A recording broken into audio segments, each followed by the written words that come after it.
नमस्कार, election impact में आपका स्वागत है। मैं हूं मनोज सैनी और आज हमें आगर मालवा विधानसभा में, दरअसल यहां 2018 में चुनाव हुआ, लेकिन चुनाव के बाद यहां मनोहर ऊंटवाल भारतीय जनता पार्टी से चुनाव जीते, पर दुर्भाग्यवश वो रहे नहीं, लिहाजा उपचुनाव होना है। लेकिन उपचुनाव अकेले यहां नहीं होना, बल्कि 28 सीटों पर होना।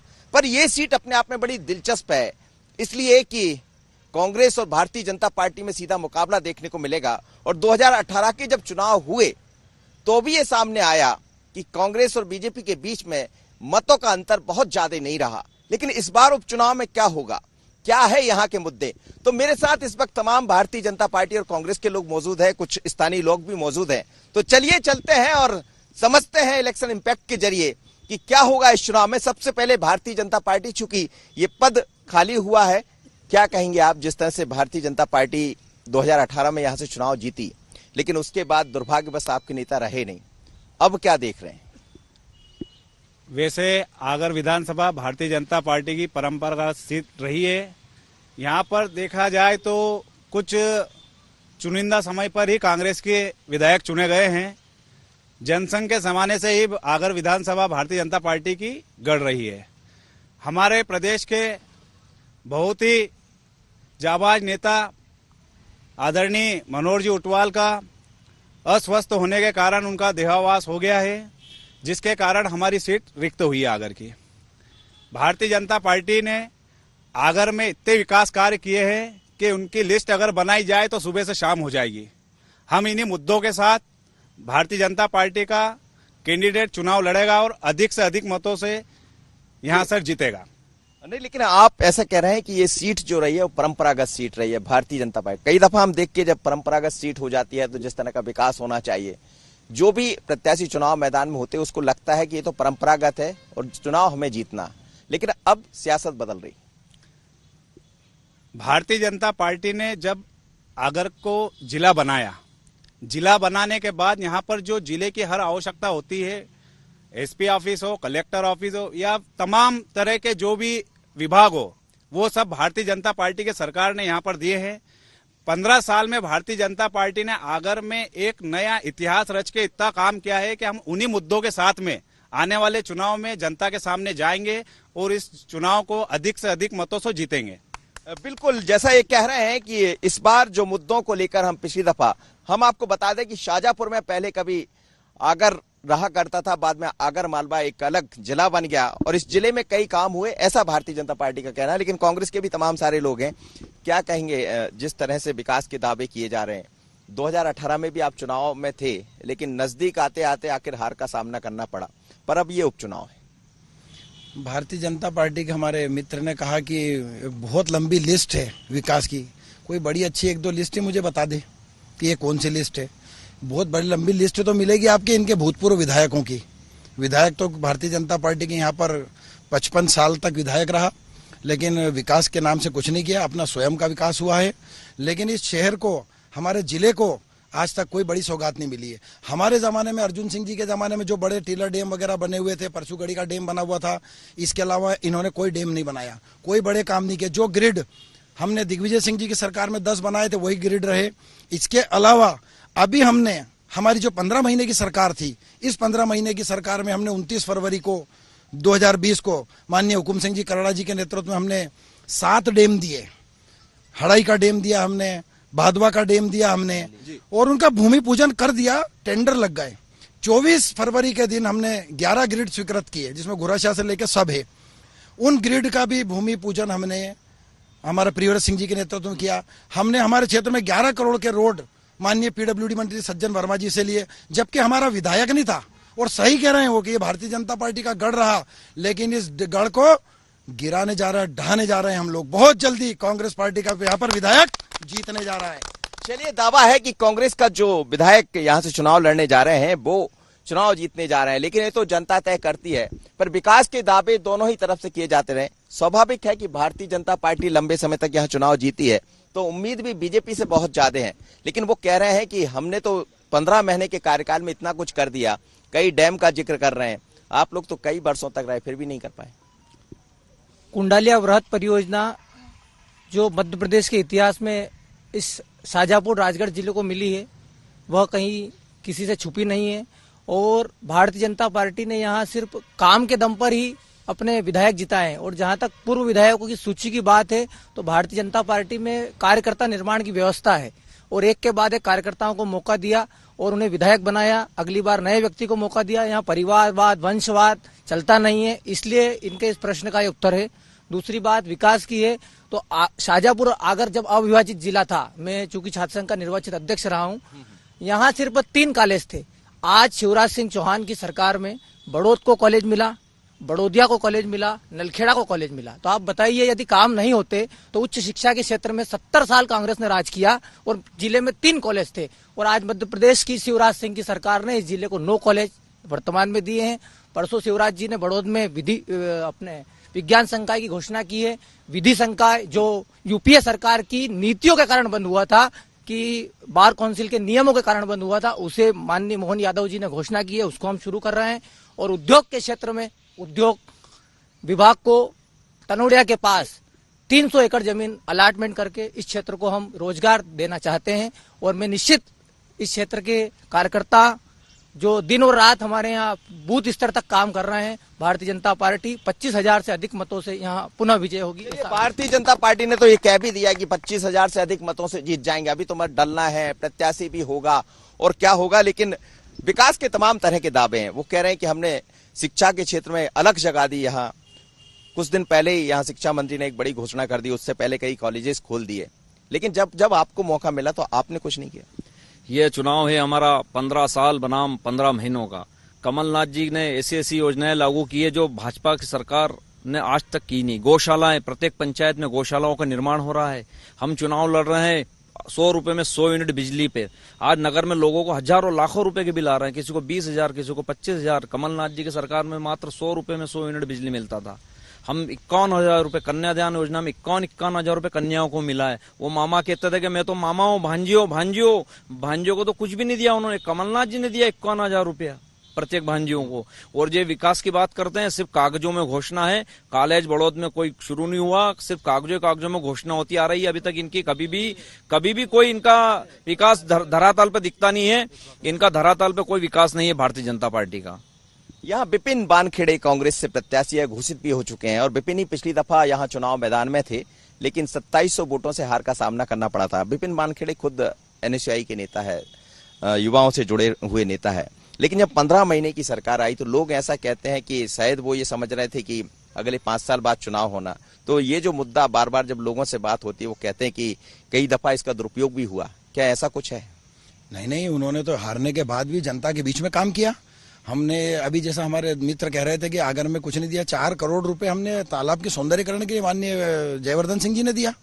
हमने अब कॉलेज की बात हो रही थी, कॉलेज की बात कर रहे हैं कि हमने खोल दिया कॉलेज। तो यहाँ पे लॉ कॉलेज था, उसे खत्म करवा दिया है, जो अंग्रेजों के जमाने से हमारे यहाँ चला आ रहा था। ये कॉलेज जो पुराना कॉलेज शासकीय कला था वही था। अब शाहजहां खोला, ना तो बिल्डिंग के पते ना प्रोफेसर के पते, कागजा में खोल के और आगे एक छोटा मोटा अपने कमरे में लगा के याद दुआ दरे हो रहा है, बाकी कुछ भी नहीं है। चुनाव जब होते हैं तो घोषणाएं भी बहुत होती है और काम की बातें भी बहुत होती है, लेकिन चुनाव के बाद आखिर कहां जाती है घोषणाएं, कहां जाता है विकास? वो कह रहे हैं कि सिर्फ कागजों में खोल दिए, बल्कि एक कॉलेज तो आपने खत्म कर दिया। लॉ कॉलेज विधि जो का कॉलेज था, वो यूपीए सरकार ने जो एक अध्यादेश लाए थे, मैं एडवोकेट भी हूँ, उस अध्यादेश के कारण पूरे देश में करीब 675 कॉलेज बंद हुए थे। उसमें आगर का जो यहाँ के लोगों ने, अंग्रेजों के जमाने में कॉलेज विधि का यहाँ चालू नहीं हुआ। माननीय महोदय की जानकारी ठीक नहीं है। यहाँ के लोगों ने 66 में 1966 में घुघरिया जी और यहाँ के तमाम समाज सेवियों ने मिलकर प्राइवेट कॉलेज खुला था। उसको बाद में जन भागीदारी से हमने चलाया। मैं 2 बार जन भागीदारी का सदस्य भी रहा हूँ, इसलिए मुझे पक्का पता है कि वो शासन की, यूपीए सरकार की नीतियों से लॉ कॉलेज बंद हुआ था और उसको हम दावे के साथ 2021 में आगर में law college Bharatiya Janata party की सरकार खोलेगी। जिम्मेदार कौन? वो यूपीए के समय बंद हुआ था। देखो, भपकी देने में तो इनका कोई तोड़ नहीं है। सरकार यहाँ मध्य प्रदेश में शाहजहांपुर में बंद नहीं हुआ, नवीन कॉलेज में शाहजहांपुर में बंद नहीं हुआ। जो काम मैंने अंग्रेजों का इसलिए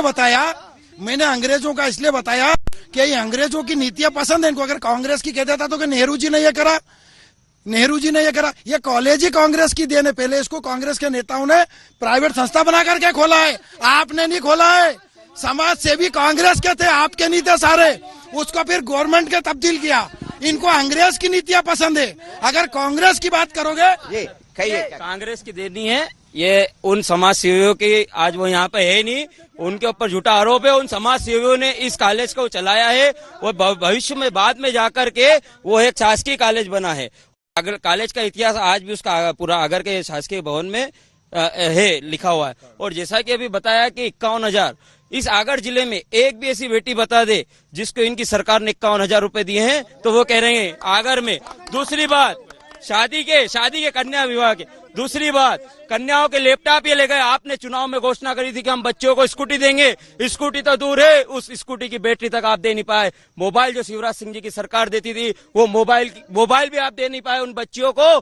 कन्या अभिभावक पेंशन होती थी वो आपने गायब कर दी। मुख्यमंत्री तीर्थदर्शन योजना, ऐसी बहुत सारी ऐसी योजनाएं थी जिनको आपने बंद करने का पाप किया है। इस डेढ़ साल के इस छोटे से कार्यकाल में आपके ही नेताओं ने आपको घर पहुंचाने का काम करा है। और रही बात आगर में विकास की, अभी मुख्यमंत्री जी ने घोषणा करी है आगर और सुसनेर को औद्योगिक क्षेत्र बनाया जाएगा। लॉ कॉलेज चालू होगा, पॉलिटेक्निक कॉलेज यहाँ चालू हो चुका है, कृषि विज्ञान केंद्र हमारे मनोहर जी उटवाल ने चालू कर दिया है। यहाँ पर ऐसी अनगिनत विकास की मुद्दे हैं जिसपे भारतीय जनता पार्टी यहाँ पे चुनाव जब आते हैं तो लैपटॉप भी मिलता है, स्कूटी भी मिलती है, वचन पत्र में आता है, लेकिन वो लोगों तक नहीं पहुंच पाता है। और यही सब मुद्दे जब अगले चुनाव में होते हैं सामने, अब फिर एक वचन पत्र तैयार हो रहा है, फिर अपना एक घोषणा पत्र तैयार होगा, लेकिन जनता क्या करे इसको लेकर? भाजपा के पार्षद हमारे भाई मनीष सोलंकी जी ने कहा कि 51,000 रुपए अगर जिले में तो क्या कहीं भी मिले हो तो वो राजनीति से इनको त्याग पत्र देना पड़ेगा।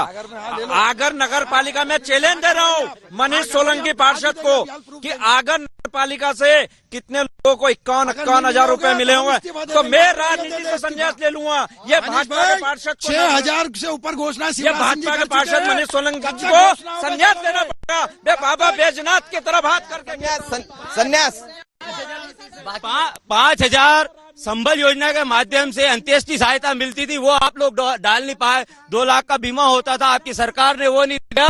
51,000 में ये झूठी जानकारी दे रहे होंगे तो मैं ले लूंगा। मैं कह रहा हूँ झूठी जानकारी 51,000 आगर में कोई को भी नहीं मिला। संन्यास लेने का काम हमारा नहीं है। हम सब कांग्रेस छोड़ देंगे अगर ये जो मनीष भाई कह रहे हैं कि मतलब महिलाओं को नहीं मिलेगा। 51 लोगों को मिला है पैसा और सारी सुविधा हम दे रहे हैं। किसी के संन्यास की जरूरत नहीं, किसी के संन्यास की जरूरत नहीं है। आप लोग सब युवा है, अभी बने रहिए। बाबा बैजनाथ यहाँ होते, उनकी कसम भी वो खा रहे हैं, बैजनाथ की कसम खा रहे हैं। वो खा रहे हैं, पर मेरी जहाँ तक नॉलेज में है वो नहीं है। 10 दिन में इनके राष्ट्रीय अध्यक्ष जी उस समय के उनने कहा था 10 दिन में इंगुली पे गिनाया था। 10 दिन में अगर नहीं होता है तो मैं संन्यास ले लूंगा, मुख्यमंत्री को हटा दूंगा। 51,000 मिले, 51,000 वो तो बोल रहे हैं लोगों को मिल गए। 51,000 रुपए किसी के खाते में नहीं गए, सूची टांगने मात्र से कुछ होता नहीं है। और जहाँ तक हमारी बहन ने कहा कि हम सब कांग्रेस पार्टी छोड़ देंगे, तो कांग्रेस पार्टी में यह बात बिल्कुल इनकी सही है कि कब कौन कांग्रेस छोड़ दे, कब इनका कौन नेता छोड़ दे, विधायक छोड़ दे, सांसद छोड़ दे, मंत्री छोड़ दे।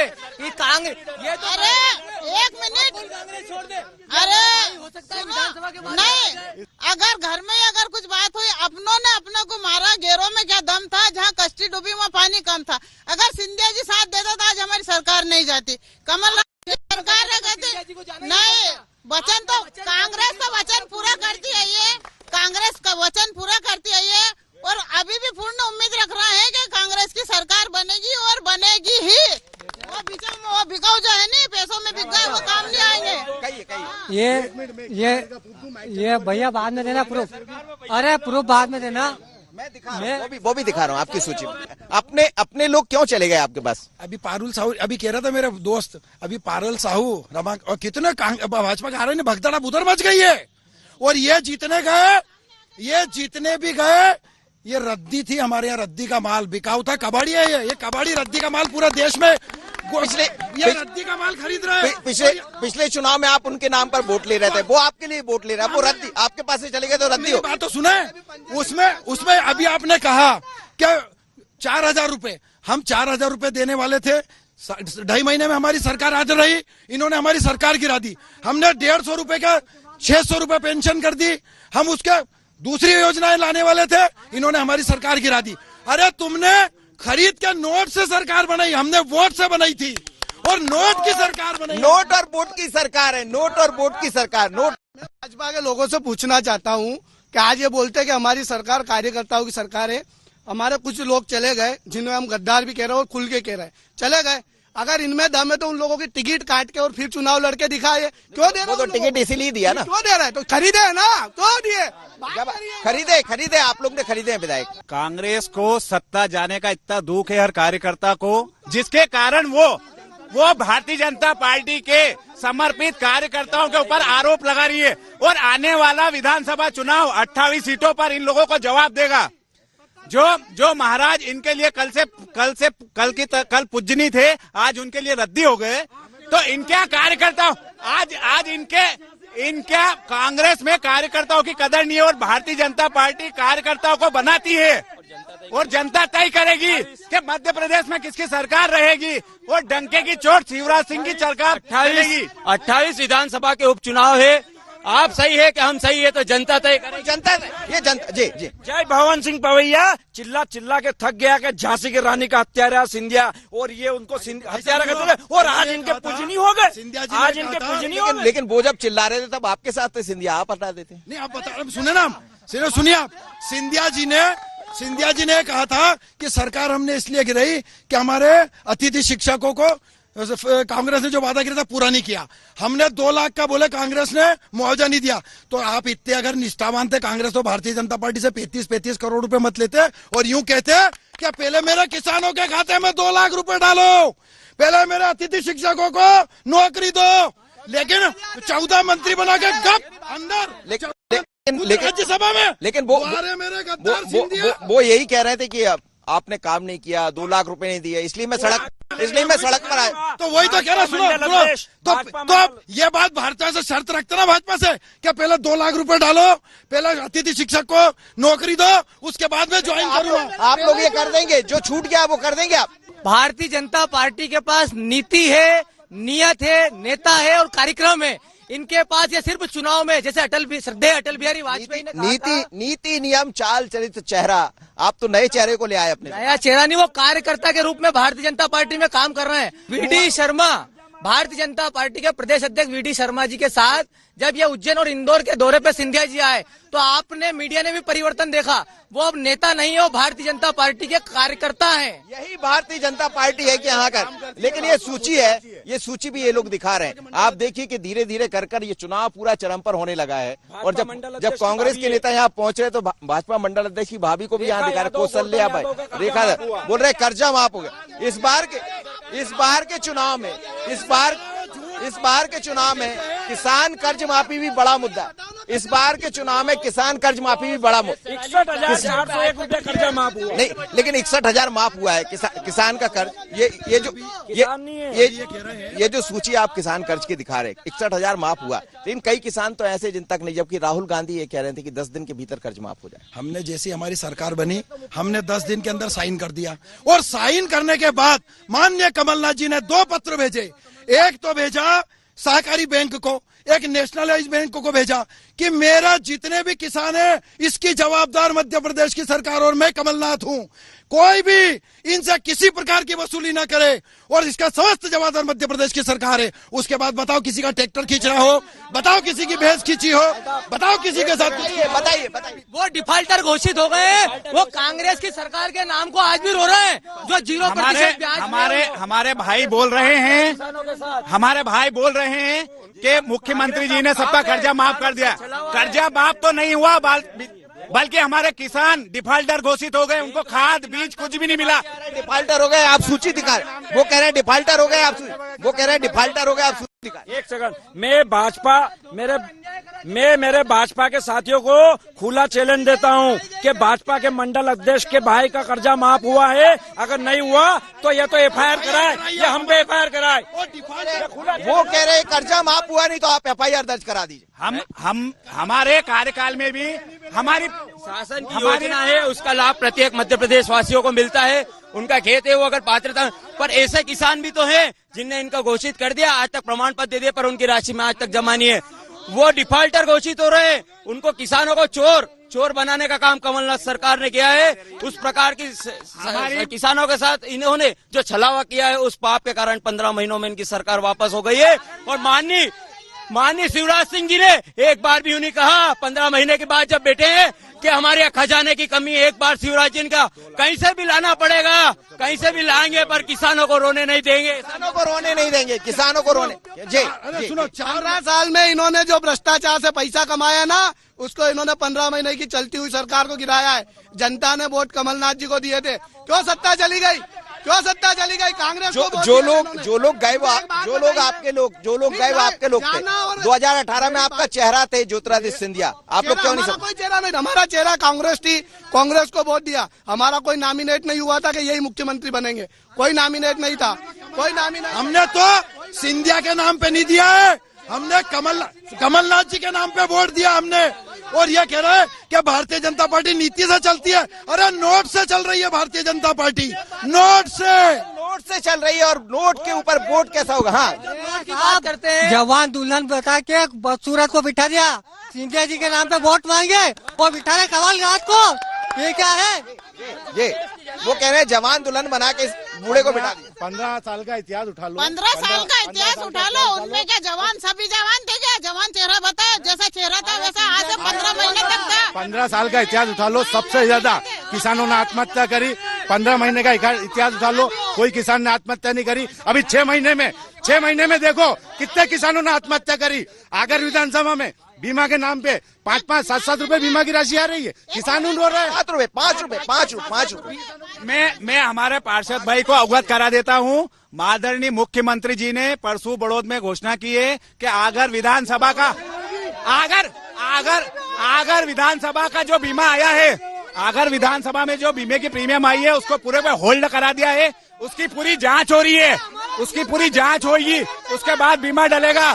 कोई मोटरसाइकिल खरीदने जाते हैं तो उसकी एक निर्धारित राशि होती है बीमे की, वो जमा कर जितना नुकसान आप बताओगे उतना मुआवजा मिलेगा। नुकसान तो इन्होंने बताया ही नहीं और रिपोर्ट पेश करी नहीं, और 2 रुपए ने 7 रुपए। अरे करते आए हैं, इन्होंने 50,000 की घोषणा करी थी। ये भाजपा लोग खड़े हैं, अभी इनसे पूछिए कि 50,000 रुपए माफ हुए क्या? कमलनाथ जी ने बोला था मैं 2 लाख तक का कर्जा माफ करूंगा, हुआ कि नहीं हुआ? फसल वो कह रहे हैं 50,000 आपने भी माफ करने की बात कही थी, अभी तक नहीं। हमने माफ करने की कोई बात नहीं कही थी। उसके बाद मेरी बात सुनो, हमारे भाइयों को मैं बताना चाहता हूँ, हमारे मुख्यमंत्री जी ने बोला है कि जो अभी फसल का नुकसान हुआ है उसका 70% नुकसान माना है। वो तत्काल उसका निरीक्षण करके कलेक्टर महोदय को आदेश कराया कि उसके सर्वे कराया जाए, उसकी लिस्ट भेजी जाए ताकि उसका मुआवजा दिया जाए जल्द से जल्द। शिवराज सिंह चौहान किसान पुत्र, उसके कार्यकाल में आप किसी गांव वाले से छावनी नाके पे पूछ लेना, बड़ोदर चौराहे पे पूछ लेना, भोपाल के किसी चौराहे पे पूछ लेना, मध्य प्रदेश में सबसे ज्यादा आत्महत्या कर जो शिवराज सिंह ने पाला, मुआवजा जो दिया वो मध्य प्रदेश के इतिहास में किसी मुख्यमंत्री ने नहीं दिया। पहली बार आंगनवाड़ी की 4 महीने से तनख्वाह नहीं दी, पेंशनर को पेंशन नहीं दी, नौकरी पैसा नहीं दे रहा, किसी को कुछ नहीं दिया।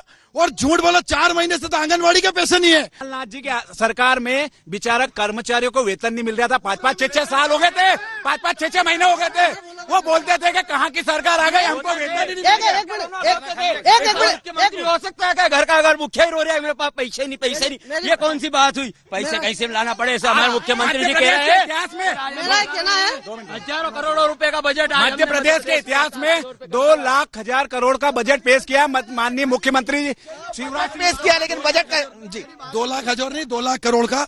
इनसे मुझे पूछ ले कि आप बीमा कितना जमा कराते हैं मोटरसाइकिल से? अगर उसका 5,000 लगता है कि आप 3,000 में करा लेते हैं।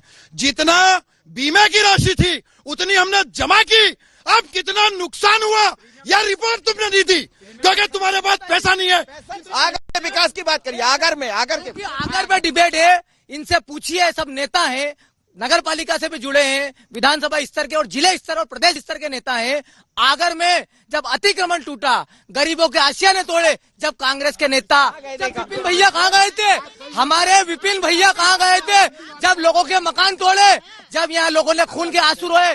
और आगर जिले मैं आपको कहना चाहूंगा, आप टोल टैक्स से आइए, बाबा बैजनाथ तक जाइए, माँ बगलामुखी तक जाइए, इस आगर से कोई रिश्तेदार आता जाता है हमारा और निकलता है तो कहता है कि 15 साल पहले आगर क्या थी और आज आगर कैसी लगती है। ये भारतीय अतिक्रमण की बात कर देता हूं मैं, ये अतिक्रमण तोड़ने की बात कर रहे हैं। इन श्रीमान जी के पार्षद नगर पालिका का उपाध्यक्ष, उनकी थी सारी दुकानें अतिक्रमण में, उन पे तो और 15-15 लाख 16-16 लाख में 1 मिनट ये गंगा की लोटी तोक ले, 16-16 लाख में पगड़ियों में 30-30 लाख में लोगों को दे रखी थी और उसमें से लाभ कमा रहे थे 15 साल में। ये विकास किया इन्होंने अपना खुद का। आपने रोजगार छीनने काम करा, ये बात सही है, उनके पास आवासीय पट्टे थे उन लोगों के, पर उनने अपना कैसे न कैसे करके रोजगार चला रहे थे। ये लोग 19 तारीख के पहले तो बहुत अच्छे लोग थे, शांत थे बिल्कुल, और जिस दिन सीएम साहब की सभा हुई 19 तारीख के बाद, उस दिन से बोरा गए। तो सीएम साहब की सभा ऐसे हुई कि इनका दिमाग खराब हो गया बिल्कुल। क्या सभा फेल हो गई, सभा फेल है। जय जय कमलनाथ। तो ये आगर मालवा है, यहाँ चुनाव का रंग चढ़ने लगा है। भारतीय जनता पार्टी और कांग्रेस दोनों जिंदाबाद की बातें कर रहे हैं, लेकिन कोरोना का संकट हम सबसे कह रहे हैं दूर रहिए, दूरी बनाइए। पर यह जरूर है कि यहाँ का चुनाव बड़ा दिलचस्प होने वाला है। भारतीय जनता पार्टी कांग्रेस का सीधा सामना होगा, दावे दोनों के अपने अपने, लेकिन ये तो जनता फैसला करेगी कि आखिर होगा क्या। नागेश के साथ मनोज सैनी, IND 24 आगरमालवा।